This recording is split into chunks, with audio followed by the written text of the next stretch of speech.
Podcast for life.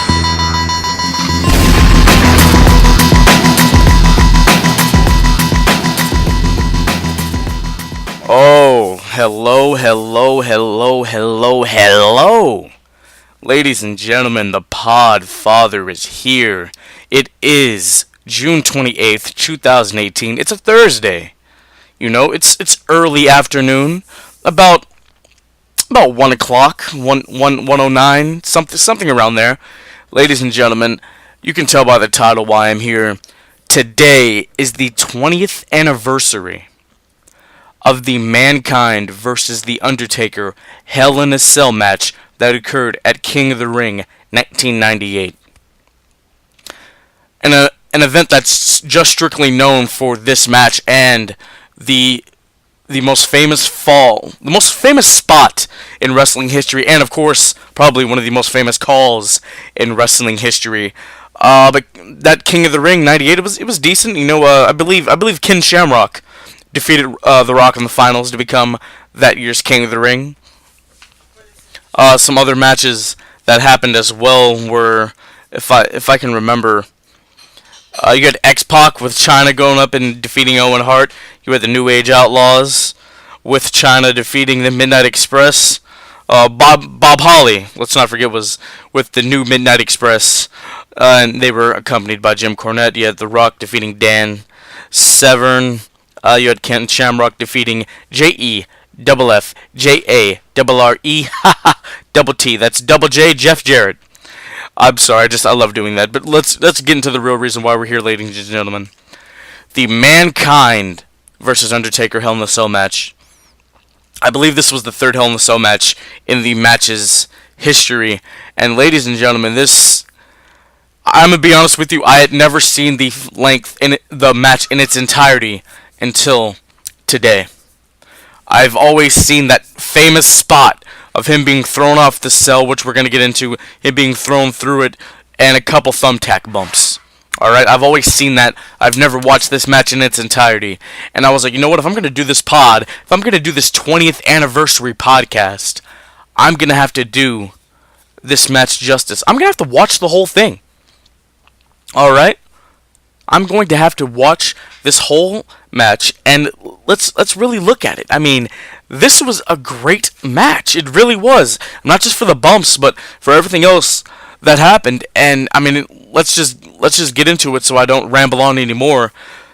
They start off on top of the cage. Mankind climbs up there, and the Undertaker makes his entrance, and he follows. They fight on top of the cage for a little bit, and then of course the famous throw off the cage. And ladies and gentlemen, let's really listen to JR's reaction. I have it queued up here. Let's listen to it.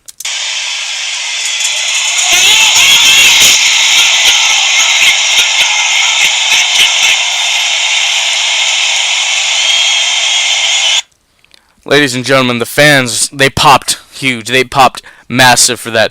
But JR, I mean, that call, I mean, congrats to JR in the Attitude Era. I mean, one of the greatest calls. It's up there with "It's Austin, or by God Almighty, he's wearing the proverbial crimson mask." It's up there with stuff like that. I mean, really just the throw itself. Mick Foley, he had to convince Vince McMahon to let him and Taker do that spot. You know, Vince was obviously concerned about Mick Foley's well-being, but, I mean, Mick Foley was thrown off of a 20-foot structure onto an announce table. I mean, punctured, I think he had a punctured lung. He really had a lot of internal bleeding, and it was, oh my God, you watch that and you're terrified for the guy, you know? Like, is he okay? They took some time, they had the EMTs or the medical personnel come out there and check on him. Vince McMahon came out there himself to check on him. You know, they raised the structure up while Taker was still standing on top. And, you know, I think I've heard Taker say, like, oh my God, I've killed him. Like legit, like, thought like he may possibly be dead. Of course, that was the reaction from a lot of the boys in the back, due to the stories told by Mick Foley and other personnel who were back there during the Attitude Era in that time. Now, he was carted off on a stretcher, barely made it up the ramp, and McFoley gets off and he climbs back up. He has to finish the match, and really, I think another shocking point was the choke slam that happened on the cell. Mick Foley was a heavy man. He was about 300 something pounds, or close to 300 pounds at this point in time. And so the Undertaker lifts him up, choke slams him, and the cell, the ceiling of the cell, like it snaps, it breaks, and Mick Foley falls, takes another. I think that may have been I don't even know the feat. Let's say maybe a 10-foot drop, possibly. I don't know, but he takes that slam. He falls, and there was a chair on top of the cell that falls on his face while he's falling down onto the mat. And you're like, oh my goodness, what is going on? Like, was that another one that was planned? Ladies and gentlemen, it wasn't planned. That choke slam through the cell, through the roof of the cell, was not planned. That's scary how mind-boggling this structure is, and how it's not necessarily, let's say, up to code. I mean, it's probably up to code now. It's probably well more safe today than it was back in the late 90s. So that happens, and really, what other people forget, like Mankind, he still took a lot more punishment, But while he's laying on the canvas, they have agents and some doctors come out there to see if he's okay. And Terry Funk, who I believe was portraying Chainsaw Charlie at the time, and I think he was in a little bit of a feud with Mankind, he breaks kayfabe to check on his friend. He breaks character to make sure that his friend's okay, and Funk buys Mick Foley a little bit more time by getting into an argument of sorts with The Undertaker, and then Taker starts throwing hands at Terry Funk and choke slams him and dumps him out of the ring, to buy Mick Foley a little bit more time to recover and get himself together. That's great for Terry Funk, looking out for his friend. That's awesome. That's amazing. But then what happens after that? I mean, they really went for it later. I mean, the brawling outside. Brawling outside. Undertaker did a suicide dive in this match, which was amazing. That's great. And he was in his athletic prime at this point in time. And you can see shots of teeth, or the teeth of Mick Foley coming out of his nose. Like, Mick Foley's teeth were coming out of his nose. You know how disgusting that sounds? But this happened. It was something truly gruesome, and it's like, oh my god, it's like something out of a horror film, kind of, sort of. It was mind-boggling. And then Mick Foley takes, I think, 3 thumbtack bumps also in this match after he's been thrown off the cell, after he's been chokeslammed through the cell. He lays the thumbtacks down, and he has a sleeper in on Taker, and Taker gets up and he drops Mick Foley on the thumbtacks, and Mick Foley's rolling around on the thumbtacks, squealing like a pig, squealing like some swine, and I was like, oh my goodness, this is interesting. I was hooked. I really was. I mean, it's a match I know basically everything about, but have never seen, and that's crazy. I've been watching wrestling for close to 14 years now, and I've never seen this match. That was mind-boggling to me within itself. Alright, so Mick Foley, he's rolling around in the thumbtacks, squealing like a pig. Taker gets him, choke slams him onto the thumbtacks. He takes another thumbtack bump. And I believe it was only 2. I don't think it was 3. And then, after all that, Taker lifts him up, tombstones him. 1, 2, 3.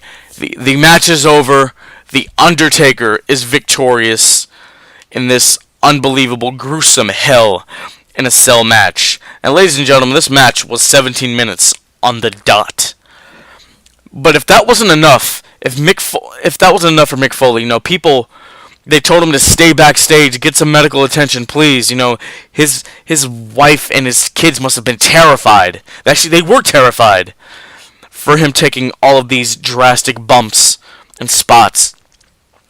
Mick Foley had to run out in the main event which was a first blood match between Kane and Stone Cold Steve Austin. He had to run out and interfere in that.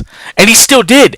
That's Mick Foley's commitment to this business, commitment to professional wrestling, his love of this sport, where after he nearly died twice, all the punctured organs and all the internal bleeding and his teeth coming out of his nose and all the plasma that he probably lost and all the blood and all the aches and pains, he still ran out to do his job, which resulted in Stone Cold Steve Austin losing the WWE Championship, but he would win it back the next night on Monday Night Raw, making that Kane's one and only WWE Championship that he held. Of course, Kane would later go on to hold the Big Gold World Heavyweight Championship later down the line in his WWE career.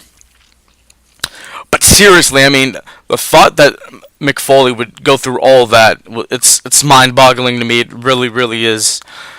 I'd just like to say thank you, Mick Foley, for your contributions to this business are forever endless. He had so many great feuds and matches and spots, going through flaming tables, being, slammed on thumbtacks, having his ear ripped off in between the ropes.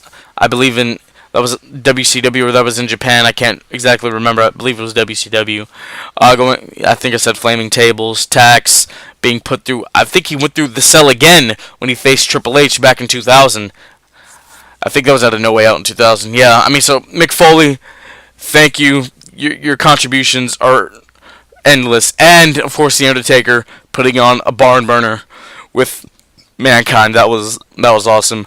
All right, ladies and gentlemen, this concludes the 20-year anniversary Mankind versus The Undertaker Hell in a Cell King of the Ring 98 recap podcast. I think I'm going to start doing these now. Just recapping big moments, whether it's their 10, 15, or 20th anniversary. I think I'm just going to do that. Or 25, who knows, 30, whatever. Thank you, ladies and gentlemen, so much for listening to this. Tomorrow, Bulletcast. We're doing it again. Brandon and myself will be in the studio for episode 74. We're going to talk a whole bunch of stuff there. We're going to talk Lashley's decent promo on Raw. We're going to talk a reunion of sorts on SmackDown. We're going to get into Ring of Honor Final Battle that happens tomorrow night. Can Cody win the Ring of Honor World title tomorrow night? We're going to talk about that. Of course, I think Brandon has already recapped the United Kingdom tournament on his Under the Radar show, under the Bulletcast umbrella. Go check that out. But we're going to talk about it a little bit as well. Ladies and gentlemen, this has been another podcast from the Bulletcast and the Podfather. We'll see you next time. Later, Marks.